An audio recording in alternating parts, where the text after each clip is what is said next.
Bäume und Sträucher, Kräuter und Gräser, Farne und Moose bilden den Wald. Die Bäume geben uns Holz und Rinde, Sträucher und Kräuter, Blüten, Beeren und Blätter. Beerenzeit, Pilzzeit. Welche Freude und Erholung für alle, die Früchte des Waldes zu sammeln.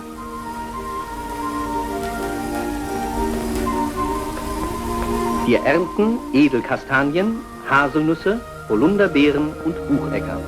Von alters her fanden in der Hausapotheke Kräuter und Beeren des Waldes Verwendung. Heute sind sie auch für die Heilmittelindustrie unentbehrlich. Tollkirsche oder Belladonna, krampflösendes Mittel, besonders bei Magenkrämpfen, rezeptpflichtig. Großer Baldrian, das altbekannte Hausmittel als Tee und als Tropfen. Zur Beruhigung, als Schlafmittel und bei Magenverstimmungen.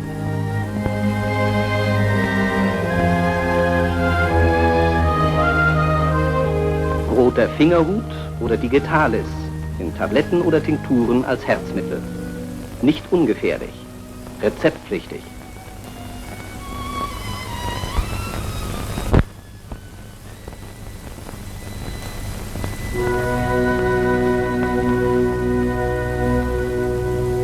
Wie arm wäre unser Weihnachtsfest ohne den Weihnachtsbaum? Rechtzeitig wird Vorsorge getroffen und mit dem Schlagen der Bäumchen begonnen.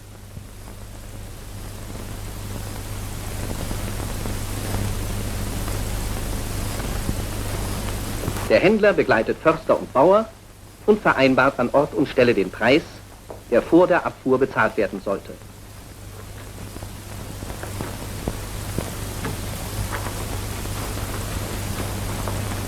Als Weihnachtsbäume sind gut ausgeformte Bäumchen mit dunklen Nadeln gefragt. Alle Bäume sind zu entnehmen, die sonst bei den ersten Durchforstungen als Reiserstangen geschlagen würden.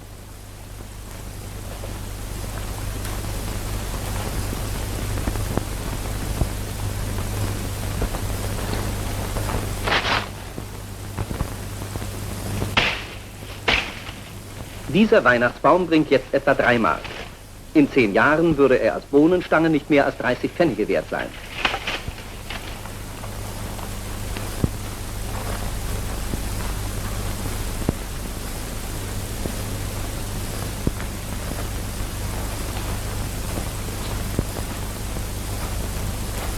Der Händler möchte natürlich die schönsten Bäume.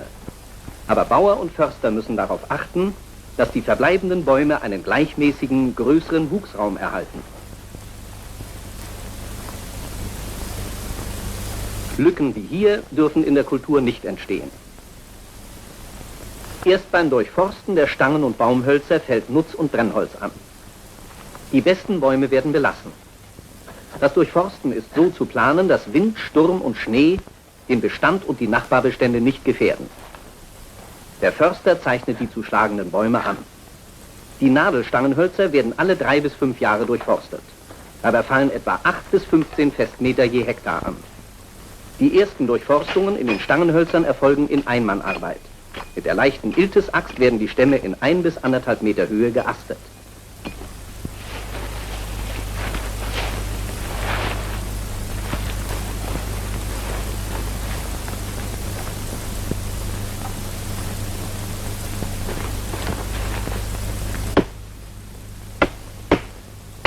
Ein Fallkerb wird geschlagen.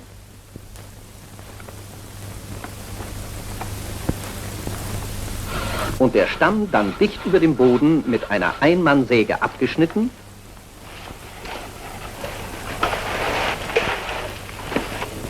und zu Boden gebracht.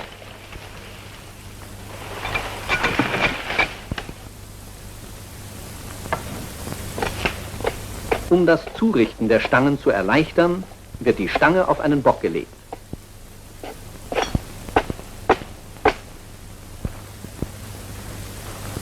Mit dem Schäleisen wird in einem Arbeitsgang entrindet, entastet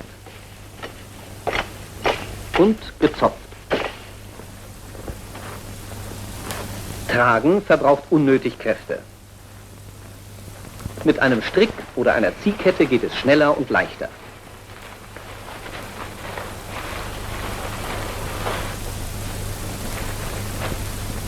Die Stangen werden klassenweise schräg oder parallel zur Abfuhrrichtung gestapelt. Stangen, die nicht die erforderliche Länge haben, kommen eine Klasse tiefer. Die ersten Durchforstungen bringen vor allem Reiserstangen von 2 bis 7 cm Durchmesser und 1,5 bis 11 Meter Länge. Diese dünnen Stangen eignen sich für Reb- und Tomatenpfähle, Bohnenstangen, Staketen und Heureuter. Holz wird nach der Holzmessanweisung der sogenannten HOMA sortiert und vermessen.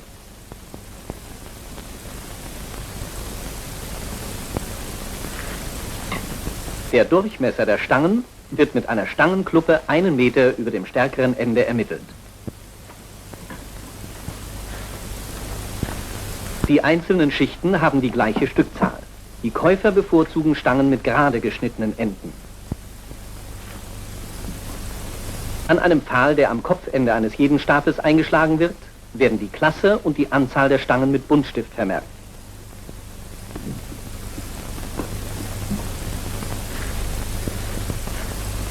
Durch spätere Durchforstungen werden Derbstangen von 7 bis 14 cm Durchmesser und einer Länge von 8 bis 18 Meter gewonnen. Aus ihnen lassen sich Leiterbäume, Betonstützen, Baum- und Koppelpfähle schneiden. 27. Der Verkauf der Stangen erfolgt nach Stück oder Festmeter. Jeder Stapel erhält eine Nummer. Werden die Bäume stärker als 14 cm, so ergeben sie bereits Stammholz. Beim Pflegehieb werden vor allem die schlecht geformten Bäume beseitigt und die besseren begünstigt. Sie bringen neben schwächerem Stammholz Grubenholz, Schwellenholz, Faserholz und Brennholz. Der Waldbauer wird sich über die Verkaufsmöglichkeiten der einzelnen Holzarten informieren und bevorzugt die Sortimente einschlagen, nach denen Nachfrage besteht und die den besten Erlös erwarten lassen.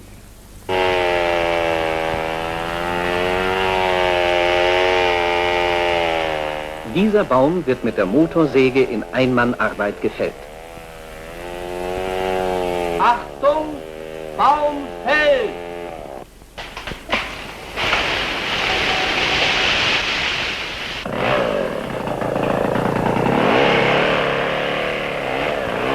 Sobald ein Stamm liegt, wird die Bruchleiste oder der Waldbart abgeschnitten.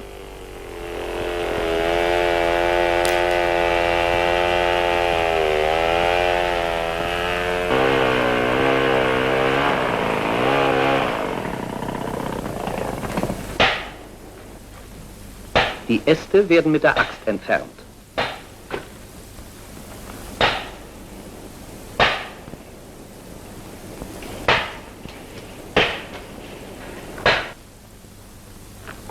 Um die Unterseite asten zu können, wird der Stamm mit dem Wendehaken gedreht.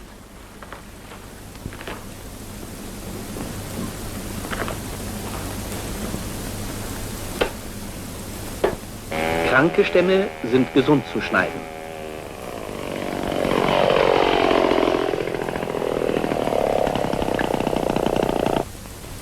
Können Zweige von Nadelhölzern als Schmuck- und Deckreisig oder an Kranzbindereien abgegeben werden, so muss man den Einschlag rechtzeitig durchführen. Zapfentragende Zweige sind zur Advents- und Weihnachtszeit gut abzusetzen. Der Handel kauft Grubenlangholz über 4 Meter Länge und bis zu 20 cm Durchmesser ohne Rinde, das er auf Sammelplätzen einschneiden lässt. Nadelgrubenholz ist stets zu entrinden und auf Unterlagen zu legen, damit es gut austrocknet. Die Maße des Grubenkurzholzes sind nicht einheitlich. Jede Grube gibt dem Händler ihre besonderen Wünsche an. Mit der Motorsäge geht es schneller.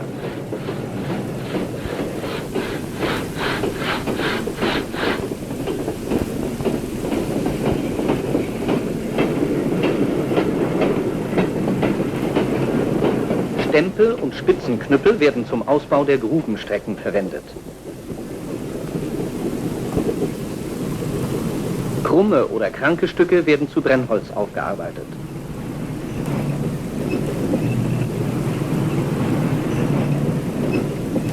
Der Weitertransport des Holzes erfolgt mit Lastkraftwagen oder, falls der Einschneideplatz wie hier an einer Bahn liegt, auch mit Waggon.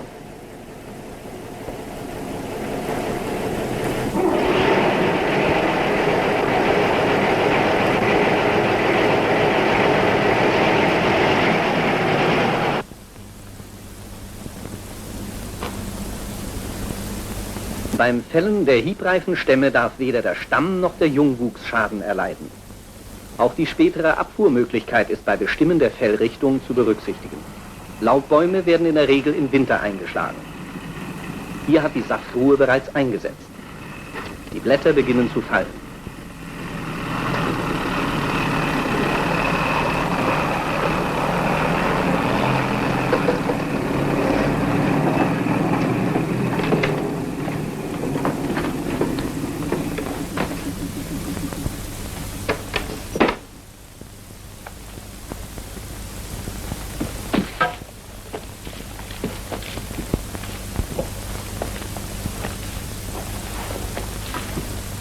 Zweckmäßige Kleidung behindert nicht bei der Arbeit und schützt den Körper vor Schäden.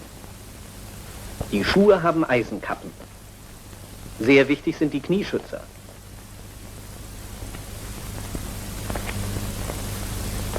Bei schlechter Witterung wird eine Rückenschürze umgelegt. Mützen mit Stahlblecheinlage oder Schutzhelme schützen bei der Fellarbeit den Kopf vor herabfallenden Ästen. Auf dem Transport sollten alle Schneiden der Werkzeuge mit Schutzvorrichtungen versehen sein. Der fortschrittliche Waldbauer verwendet erprobte Geräte, die das Eignungszeichen des Forsttechnischen Prüfausschusses tragen.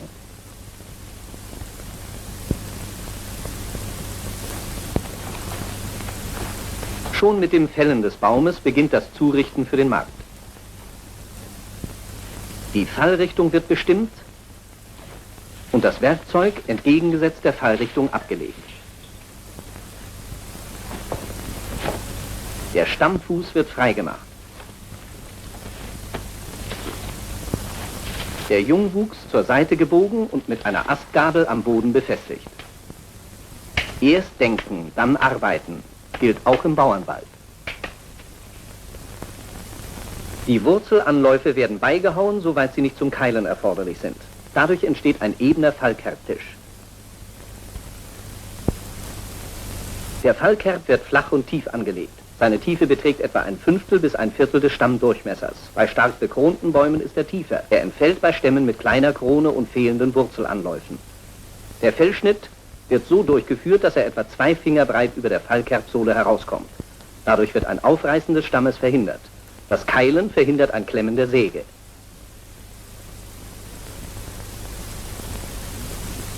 Der Waldbart bleibt am Stamm. Das Fällen wertvoller, starker Stämme erfordert große Erfahrung und fachliches Können. Die Wurzelanläufe werden beigehauen. Der Fallkerb wird geschlagen.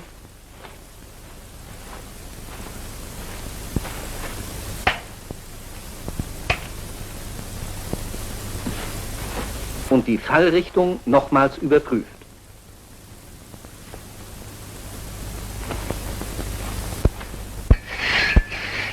Um das wertvolle untere Stammstück nutzen zu können, wird der Fellschnitt möglichst dicht über dem Boden geführt. Fellkeile, am besten aus Leichtmetall, werden nach Bedarf angesetzt und nachgetrieben.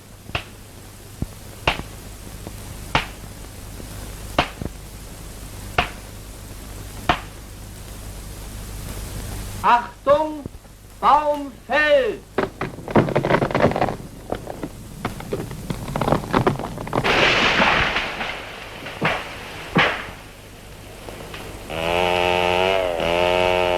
Das Holzfällen ist eine schwere Arbeit. Die Motorsäge erleichtert sie. Doch das Handhaben des Gerätes will gelernt sein.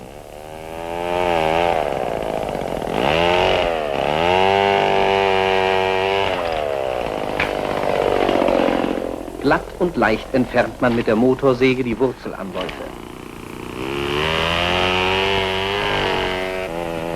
Und legt den Fallkerb an.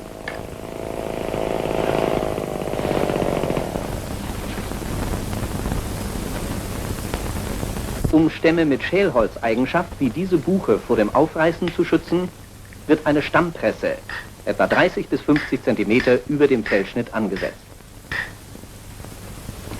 Den gleichen Zweck erfüllt auch eine Kette, die 2- bis 3-mal um den Stamm gelegt und mit Holzkeilen gespannt wird.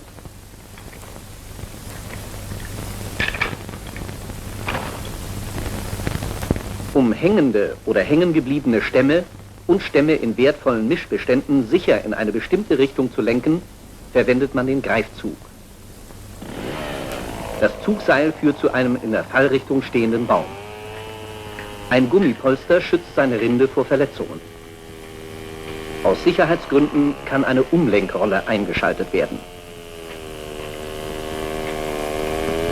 Achtung, Baum fällt!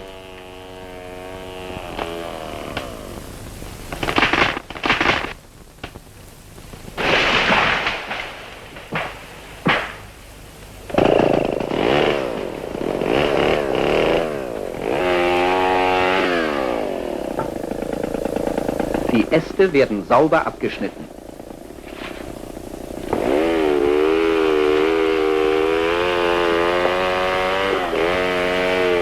Die Arbeitsverfahren wechseln je nach Holzart, Hiebsort, Geräte und Maschinenausrüstung. Der zuständige Forstbeamte erteilt bei seinen Reviergängen Rat. Hier zieht eine Zugmaschine die Baumkrone zum Holzlagerplatz. Das gibt kurze Wege beim Aufsetzen des Schichtholzes und erspart ein Rücken des Holzes mit einer Rückekarre zu den Schichtholzstößen. Der Weltbedarf an Faserholz steigt ständig. Trotzdem sollte man niemals als Langholz geeignete Stämme zu Faserholz zerschneiden. Faserholz fällt beim Durchforsten und beim Gesundschneiden kranker Stämme, bei Wind- und Schneebruch sowie aus den Zöpfen an. Es wird auf 1 bis 2 Meter Länge geschnitten. Die Stöße sind 104 cm hoch. Holz von 7 bis 14 cm Durchmesser sind als Rollen, Stücke von 14 bis 20 cm Durchmesser als Rollen oder Spaltstücke aufzusetzen.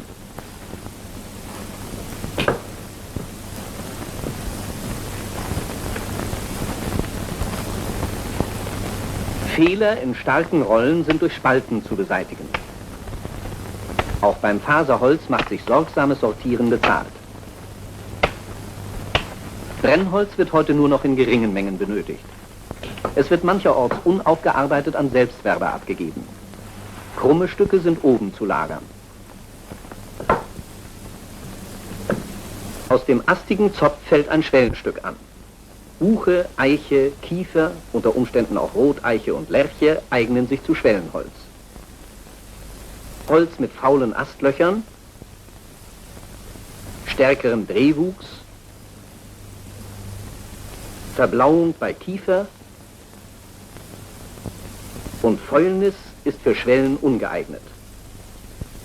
Die Schwellen sind so zu stapeln, dass sie gut austrocknen können.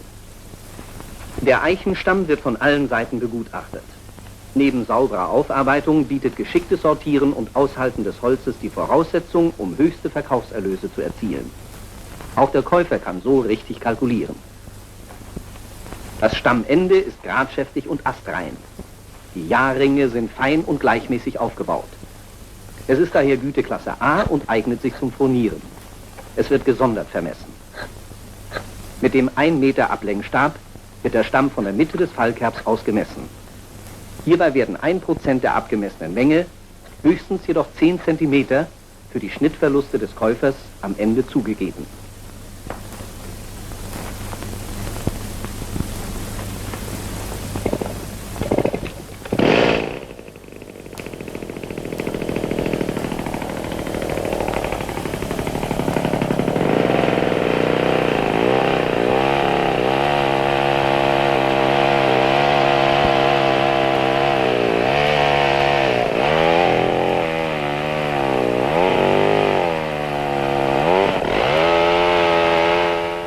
Dies ist ein B-Stück und der dahinterliegende Zopf ergibt eine Schwelle.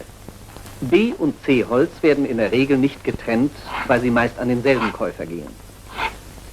Das Ausscheiden von Güteklassen ist für den Waldbauern meist günstiger. Hier endet das C-Stück. In der Mitte des Stammes wird ein Messring angebracht. Rinde und Bast sind zu entfernen.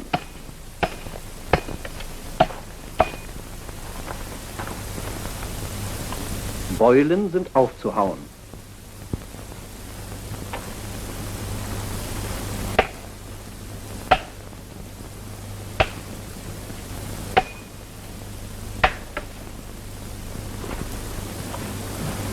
Bei der Buche wird die Mitte durch ein Kreuz vermerkt und die Rindenstärke in Abzug gebracht. Größere Verletzungen der Rinde würden das Stocken des Holzes begünstigen. Holzgüte und Länge des Stammstückes werden mit Buntstift am Stammende angeschrieben. Der Durchmesser wird bei über 20 cm starken Stämmen über Kreuz gemessen. Bei jeder Messung und beim Durchschnitt zählen nur ganze Zentimeter. 57. Der Durchmesser wird am Stammende angeschrieben und in das Nummerbuch eingetragen.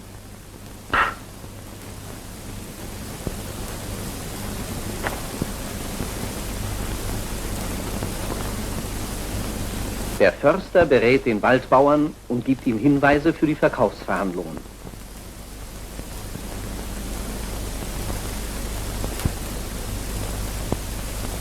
Auch die Waldbauernvereinigungen oder die Forstämter der Landwirtschaftskammern vermitteln anhand der Nummerbücher Sammelverkäufe mit bekannten und zuverlässigen Firmen.